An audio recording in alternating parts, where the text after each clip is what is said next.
Hello everyone, আশা করি তোমরা সবাই খুব ভালো আছো। দেখো, আজকে আমি ক্লাস 8 এর একটা সহজ অধ্যায় তোমাদের সামনে নিয়ে এসেছি। এই অধ্যায়টা কিন্তু অনেকের ফার্স্ট ইউনিট টেস্টে কিন্তু আসবে এবং অনেকের সেকেন্ড ইউনিট টেস্টে আসবে। তাই তোমরা এই অধ্যায়টাকে খুব ভালো করে দেখে নেবে।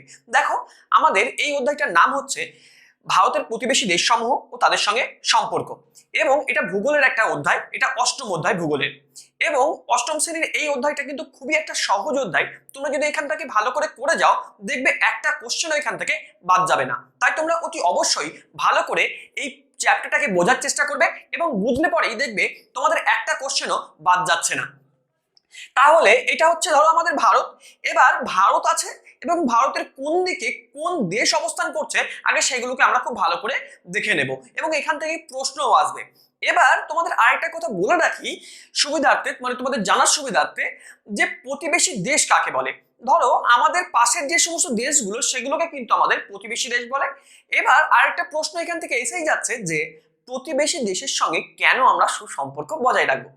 দেখো, আমরা শান্তির জন্য সুসম্পর্ক বজায় রাখবো প্রতিবেশী দেশগুলোর সঙ্গে, এবং জিনিসপত্র আদান প্রদান, আমাদের কিছু জিনিস ওদিকে দেবো এবং ওদের কিছু জিনিস আমরা দেবো, এবং এইভাবেই একটা দেশের সঙ্গে একটা দেশের সম্পর্ক কিন্তু তৈরি হয়ে থাকে। যেভাবে আমরা পাশের বাড়ির সঙ্গে সুসম্পর্ক বজায় রাখি, সেভাবেই প্রতিবেশী দেশগুলোর সঙ্গে ভারত কিন্তু সর্বদা সুসম্পর্ক বজায় রেখে চলার চেষ্টা করে, এবং তারাও চলার চেষ্টা করে। কিন্তু বর্তমান পরিস্থিতি অনেকটা খারাপের দিকে গেছে, সেই জন্য অনেক দেশের সঙ্গেই আমাদের ভারতের সুসম্পর্ক বজায় বর্তমানে নেই। ভারত চেষ্টা করলেও তারা কিন্তু ভারতের এগেনস্টে অনেক রকমই মানে তাদের খুব খারাপ কার্যকলাপ কিন্তু তারা দেখিয়েছে। এবার আমরা কিন্তু ভালো করে দেখব যে ভারতের প্রতিবেশী দেশ কারা কারা আছে, এবং তাদের সঙ্গে ভারতের কি কি সম্পর্ক, এবং কোন কোন দেশের বিশেষত্বগুলো কি কি, মানে সেখানে কি, মানে কিসের জন্য তারা বিখ্যাত, সেগুলো কিন্তু আমরা জানার চেষ্টা করব। চলো আমরা ভালো করে সেটাকে বোঝার চেষ্টা করি। দেখো, এটা হচ্ছে আমাদের ভারত। এবার দেখো, আগে দিকটাকে নির্ণয় করে নাও। ভারতের এটা হচ্ছে উত্তর দিক, এটা হচ্ছে দক্ষিণ দিক, এটা হচ্ছে পূর্ব দিক, এটা হচ্ছে আমাদের পশ্চিম দিক। এবার আমরা প্রথমে দেখে নিই যে ভারতের কোন দিকে কোন কোন দেশ অবস্থান করছে। দেখো, এদিকে অবস্থান করছে চীন, এখানে হচ্ছে নেপাল, এখানে ভুটান, এখানে মায়ানমার, এখানে বাংলাদেশ, এটা শ্রীলঙ্কা, এটা পাকিস্তান, এটা হচ্ছে মায়ানমার। এবার দেখো কোন দিকে কোন কোন মহাসাগর অবস্থান করছে। আমাদের দেখো ডান দিকে অবস্থান করছে বঙ্গোপসাগর অবস্থান করছে। তারপর দেখো একদম নিচে দক্ষিণ দিকে অবস্থান করছে যে আমাদের ভারত মহাসাগর, এবং আমাদের পশ্চিম দিকে অবস্থান করছে আরব সাগর। এবার আমরা দেখে নিই যে আমাদের ভারতের প্রতিবেশী দেশের সংখ্যা কত।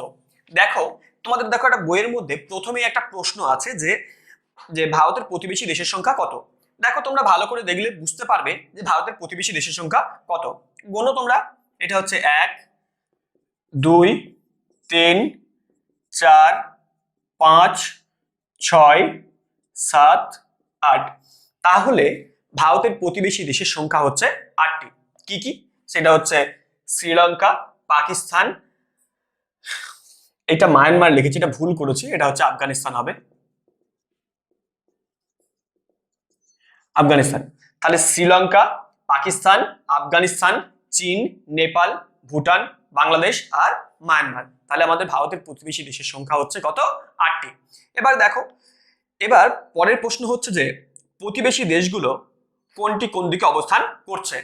তাহলে আগে দিকগুলোকে খুব ভালো করে বোঝার চেষ্টা করো। এটা হচ্ছে উত্তর দিক, তাহলে উত্তর দিকে অবস্থান করছে কে কে? আমাদের চীন, নেপাল আর ভুটান। এটা হচ্ছে উত্তর দিকে অবস্থান করছে। চীন, নেপাল আর ভুটান অবস্থান করছে কোথায়? আমাদের উত্তর দিকে। এবার দেখো পূর্বে অবস্থান করছে কে? তাহলে এই দিকটা যেহেতু পূর্ব দিক অবস্থান করছে কে? একটা হচ্ছে বাংলাদেশ আর একটা হচ্ছে আমাদের মায়ানমার অবস্থান করছে পূর্ব দিকে। এবার দেখো পশ্চিম দিকে অবস্থান করছে কে কে? তাহলে এটা যদি পশ্চিম দিক হয়, তাহলে অবস্থান করছে এদিকে হচ্ছে আমাদের আফগানিস্তান, আর এদিকটা হচ্ছে পাকিস্তান অবস্থান করছে। এবার দেখো দক্ষিণ দিকে, তাহলে দক্ষিণ দিকে একজনই অবস্থান করছে, সেটা হচ্ছে আমাদের শ্রীলঙ্কা। এবার তোমাকে যদি আরো প্রশ্ন জিজ্ঞাসা করা হয় আমাদের ভারতের পূর্ব দিকে কোন মহাসাগর অবস্থান করছে, তাহলে তুমি বলবে যে বঙ্গোপসাগর অবস্থান করছে। এবং আমাদের ভারতের পশ্চিম দিকে কোন মহাসাগর অবস্থান করছে, আরব সাগর অবস্থান করছে। এবং ভারতের একদম দক্ষিণ দিকে কোন মহাসাগর অবস্থান করছে, সেটা হচ্ছে ভারত মহাসাগর অবস্থান করছে। তাহলে আমরা দুটো প্রশ্নের উত্তর আমরা কিন্তু এখান থেকে পেয়ে গেলাম। এবার দেখব যে 3 নম্বরের প্রশ্ন হচ্ছে যে কোন কোন প্রতিবেশী দেশগুলোর সঙ্গে ভারতের স্থলভাগের সীমানা রয়েছে। তাহলে স্থলভাগের সীমানা রয়েছে কোন কোন দেশের সঙ্গে, তাহলে তোমরা লিখে নেবে যে চীন, নেপাল, ভুটান, বাংলাদেশ, পাকিস্তান। তাহলে কে কে?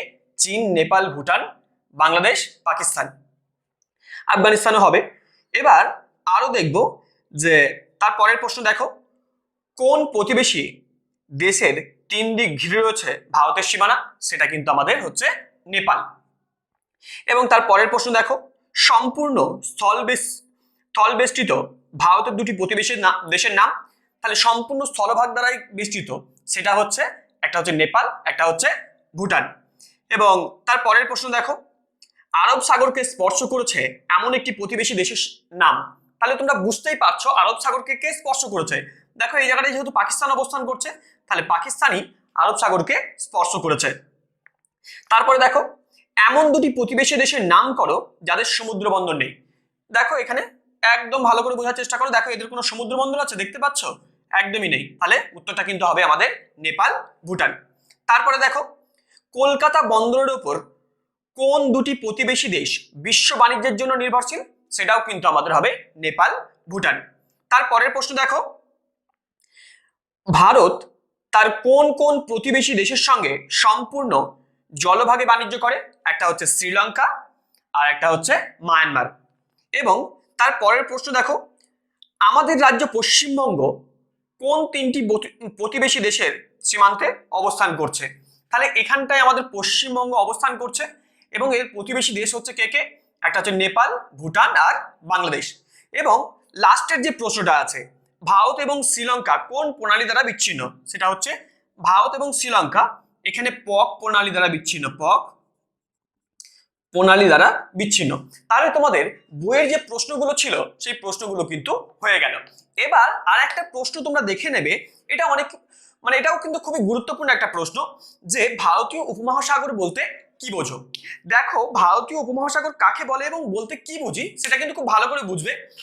বলছে ভারত ও তার প্রতিবেশী দেশ যেমন নেপাল, ভুটান, বাংলাদেশ, শ্রীলঙ্কা, মায়ানমার, চীন, আফগানিস্তান, মালদ্বীপ প্রভৃতি সামাজিক মিল যথেষ্ট এবং এদের সবার মাঝখানে অবস্থান করছে ভারত। এবং আয়তন এবং জনসংখ্যায় ভারত কিন্তু পৃথিবীর বৃহত্তম একটি মহাদেশ এবং এক কথায় এই অঞ্চলকে প্রধান কেন্দ্রবিন্দু হচ্ছে ভারত, তাই এই অঞ্চলকে ভারতীয় উপমহাদেশ বলা হচ্ছে। এবার আমরা ঠিক তার পরের সার্ক নিয়ে কিছু প্রশ্ন আছে, সেই প্রশ্নগুলোকে আমরা বোঝার চেষ্টা করব। বলছে এতক্ষণে নিশ্চয়ই ভেবে ফেলেছো যে তোমরা ভারতের প্রতিবেশী দেশের সাথে সুসম্পর্ক বজায় রেখে চলবে। বলছো তোমরা কেন প্রতিবেশী দেশের সঙ্গে সুসম্পর্ক বজায় রেখে চলবে। এবার দেখো, ভারত এবং তার প্রতিবেশী দেশের মিল, শান্তি, সাহিত্য, অর্থনৈতিক প্রগতির উদ্দেশ্যে সার্ককে গঠন করা হয়েছে। এবার প্রশ্ন আসতে পারে যে সার্ক কি, বা SAARC বলা হচ্ছে এই সার্ক কি। তাহলে বলা হচ্ছে ভারত এবং তার প্রতিবেশী দেশের সঙ্গে সুসম্পর্ক বজায় রাখার উদ্দেশ্যেই সার্ককে গঠন করা হয়েছিল। এবার সার্কের একটা ফুল ফর্ম আছে, দেখো এর ফুল ফর্মটা হচ্ছে সাউথ এশিয়ান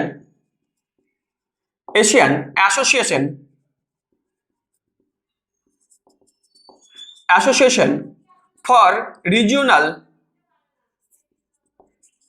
রিজিওনাল কোঅপারেশন। তাহলে তোমাদের সার্কের কিন্তু একটা পুরো কথাটা জিজ্ঞেস করতে পারে যে সার্ক কি এবং সার্কের পুরো কথাটি কি। তাহলে দুটোই তোমরা পেরে যাচ্ছ। তাহলে সার্ক কি বলা হচ্ছে, যে সার্ক কেন গঠন করা হয়েছিল। সার্ক গঠন করার মূল উদ্দেশ্যই ছিল ভারত এবং তার প্রতিবেশী দেশের সঙ্গে সুসম্পর্ক বজায় রাখার উদ্দেশ্যে সার্ককে গঠন করা হয়েছিল। এবার সার্ককে যদি জিজ্ঞাসা করা হয় সার্কের পুরো কথাটি কি, বলা হচ্ছে যে south Asian association for regional cooperation. এবার আরেকটা প্রশ্ন আসতে পারে যে সার্ক কবে গঠন করা হয়েছিল। যদি এর গঠন দেখি তাহলে কিন্তু হবে 1985। তাহলে বলা হচ্ছে সার্ক কবে গঠন করা হয়েছিল? 1985 সালে গঠন করা হয়েছিল। এবার সার্কের সদর দপ্তর কোথায়? সদর দপ্তর সদর সদর দপ্তর সেটা হচ্ছে কাঠমান্ডু। কাঠমান্ডু সেটা হচ্ছে নেপালের কাঠমান্ডু। তাহলে সার্ক গঠন করা মানে সার্কের সদর দপ্তর কোথায়? সেটা হচ্ছে নেপালের কাঠমান্ডু। এবং সার্কের প্রথম শীর্ষ সম্মেলন কোথায় হয়েছিল যদি জিজ্ঞেস করা হয়? সেটা হচ্ছে বাংলাদেশের রাজধানী ঢাকাতে। সেটা হচ্ছে আমাদের সার্কের প্রথম শীর্ষ সম্মেলন হয়েছিল। তাহলে এই অ্যাপ দিয়ে আমরা কিন্তু সমস্তটা বুঝতে পেরেছি যে 74 অব্দি। এবার দেখো প্রত্যেকটা দেশকে ইন্ডিভিজুয়াল আলোচনা করা হয়েছে আলাদা আলাদা করে। আমরা ভারত সম্বন্ধে জানি, সেহেতু ভারতের যে প্রতিবেশী দেশগুলো আছে সেই সমস্ত দেশগুলোকে নিয়ে ইন্ডিভিজুয়ালি আলোচনা করা হয়েছে। দেখো প্রথম যে দেশটা পড়ছে সেটা কিন্তু হচ্ছে আমাদের নেপাল। আমরা নেপাল বলতে একটা কথা কিন্তু আমাদের প্রথমেই সবার মাথাতে আসে, সেটা কিন্তু কি বলতো, যে আমাদের উচ্চতম সিংহ মানে পৃথিবীর উচ্চতম সিংহ, এই কথাটা যখনই আমাদের মাথায় আসে সঙ্গে সঙ্গে কিন্তু নেপাল কথাটা চলে আসে। তাহলে বলা হচ্ছে পৃথিবীর উচ্চতম সিংহ মাউন্ট এভারেস্ট অবস্থান কিন্তু করছে কোথায়? নেপালে অবস্থান করছে। এবার জিজ্ঞেস করা হতে পারে, প্রশ্ন আসতে পারে যে পৃথিবীর উচ্চতম সিংহের নাম কি? সেটা হচ্ছে মাউন্ট এভারেস্ট। এটা কোন দেশে অবস্থান করছে? নেপালে অবস্থান করছে। এবার আরেকটা প্রশ্ন আসতে পারে যে নেপালের মাউন্ট এভারেস্ট উচ্চতা কত? 8848 মিটার উচ্চতা। এবার দেখবো যে নেপালের প্রধান নদী সেটা হচ্ছে কালীগন্ডক, রাজধানী কাঠমান্ডু এবং প্রধান ভাষা নেপালি, প্রধান কৃষিজ ফসল। এগুলো কিন্তু প্রত্যেকটা প্রশ্ন তোমরা কিন্তু খাতায় লিখে লিখে করবে বা বইয়ে ভালো করে দাগ দিয়ে সেগুলোকে খাতায় লিখবে, তাহলে তোমাদের বেশি মনে থাকবে। দেখবে লিখলে এবং পড়লে মানে যখন পড়বে সঙ্গে সঙ্গে যদি তোমরা লেখো না, তাহলে দেখবে তোমাদের পড়াটা আরো বেশি করে মনে থাকে। এই পরে লিখছি এরকম করবে না, যখনই পড়বে সঙ্গে সঙ্গে লিখে নেবে এবং সেগুলোকে রিকল করার চেষ্টা করবে, তাহলেই দেখবে তোমাদের পড়া কিন্তু সর্বদা খুব ভালো করে মনে থাকবে। এবার দেখো প্রধান শিল্প সেটা হচ্ছে নেপালেরই, সেটা হচ্ছে কাগজ, পাট, সুতি বস্ত্র, চিনি, চর্ম, দেশলাই এবং প্রধান শহর হচ্ছে পোখরা, বিরাটনগর, জনকপুর। তাহলে নেপাল থেকে কিন্তু আমাদের এই প্রশ্নগুলো আসতে পারে। এবার আরেকটা জিনিস তোমাদের বলে রাখি যে আমাদের পৃথিবীতে 10টা উচ্চতম পর্বত শৃঙ্গের মধ্যে মানে পৃথিবীর বিখ্যাত বড় বড় 10টা পর্বত শৃঙ্গের মধ্যে আমাদের নেপালেই অবস্থান কিন্তু করছে সেটা হচ্ছে 8টা। এবং পর্বতারোহীরা নেপালে এই সমস্ত নেপালের পর্বতারোহণ করতে আসেন এবং পৃথিবীর উচ্চতম শৃঙ্গ মাউন্ট এভারেস্ট নেপালে রয়েছে, যা পর্বতারোহীদের বিশেষ আকর্ষণ। এবার আমরা কিন্তু দেখব যে ভুটানকে। দেখো ভুটানের উচ্চতম সিংহের নাম হচ্ছে কুলা কাংড়ি এবং প্রধান নদী মানস, রাজধানী থিম্পু, প্রধান ভাষা জাংথা, প্রধান কৃষিজ ফসল গম, জব, ভুট্টা, প্রধান শিল্প হচ্ছে সিমেন্ট, কাঠ, জ্যাম, জেলি, পানীয় প্রস্তুত এবং বজ্রপাত সমূহ প্রবল বৃষ্টি হয় বলে ভুটানকে বজ্রপাতের দেশ বলা হয়। একটা প্রশ্ন আসতে পারে, বজ্রপাতের দেশ কাকে বলা হয়? ভুটানকে। কেন বলা হয়? সেখানে প্রচুর পরিমাণে বজ্রপাত হয় বলে ভুটানকে বজ্রপাতের দেশ বলা হয়। এবার দেখবে যে প্রধান শহর সেটা হচ্ছে ফুন্ড সোলিং, পারো এবং পুনাখা।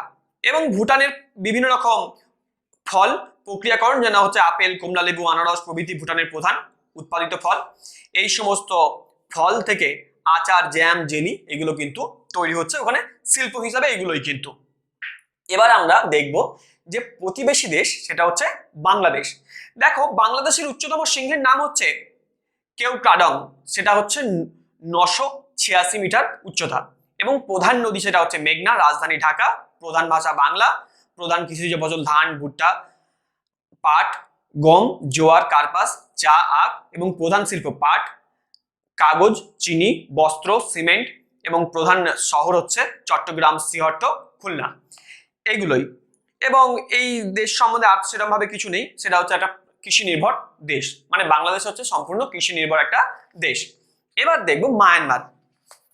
দেখো মায়ানমারের উচ্চতম সিংহের নাম হচ্ছে কাকাবোরাজি, প্রধান নদী হচ্ছে ইরাবতী, রাজধানী নেপাইদাও, প্রধান ভাষা বর্মী, প্রধান কৃষিজ ফসল ধান, ভুট্টা, জোয়ার, জব, প্রধান শিল্প হচ্ছে চিনি, পাট, রেশম, প্রধান শহর হচ্ছে ইয়াঙ্গন, মান্দালয়, মৌলমেন।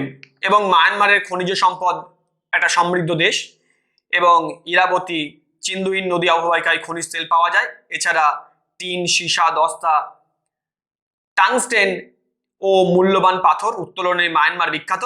মূল্যবান রত্ন হিসাবে যেমন বলা হচ্ছে যে পদ্মরাগমণির খ্যাতি পৃথিবী জোড়া, এটা একটা গেল। এবং হচ্ছে আমরা নেক্সট যেটা দেশ দেখবো সেটা হচ্ছে শ্রীলঙ্কা। শ্রীলঙ্কার উচ্চতম শৃঙ্গের নাম হচ্ছে পেড্রো তালাগালা। প্রধান নদী হচ্ছে মহাবলী গঙ্গা। রাজধানী হচ্ছে শ্রী জয়বর্ধনেপুরা কোট্টে, এবং প্রধান ভাষা হচ্ছে সিংহলি। এই প্রধান আমাদের যেমন প্রতিবেশী দেশগুলো আছে তাদের প্রায় সিমিলার কিছু কিছু ফসল আছে, যেমন ধান, গম। এখানকার প্রধান ফসল হচ্ছে ধান।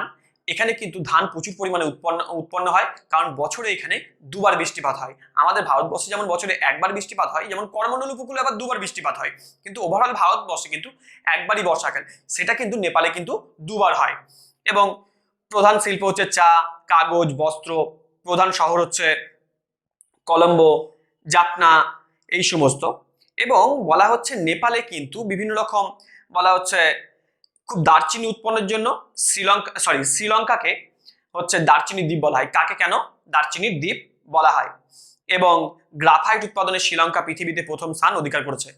বলা হচ্ছে এখান থেকে আরেকটা প্রশ্ন আসতে পারে, গ্রাফাইট উৎপাদনে বলা হচ্ছে যে পৃথিবীর প্রথম স্থান অধিকার করে আছে কোন দেশ, সেটা কিন্তু তোমরা বলবে যে আমাদের শ্রীলঙ্কা। এবার দেখবো আমরা পাকিস্তান। এবং পাকিস্তানে যেমন হচ্ছে প্রত্যেকটা সিমিলার, যে উচ্চতম সিংহ, প্রধান নদী, রাজধানী। যেমন উচ্চতম সিংহের নাম হচ্ছে তিরিচমির, প্রধান নদী হচ্ছে সিন্ধু, রাজধানী। সিন্ধু নদীর উৎপত্তি কিন্তু আমাদের ভারতেই, এবং সেটা আমাদের ভারতে বেশি না, সেটা হচ্ছে 800 কিলোমিটার মতো আছে, বাদ বাকিটা হচ্ছে আমাদের পাকিস্তানের মধ্যে দিয়ে প্রবাহিত হয়েছে। সেই জন্য সিন্ধুকে আমাদের ভারতের প্রধান নদী বলা হয় না, গঙ্গাকে প্রধান নদী বলা হয় বড় হওয়া সত্ত্বেও। এবং প্রধান ভাষা হচ্ছে উর্দু।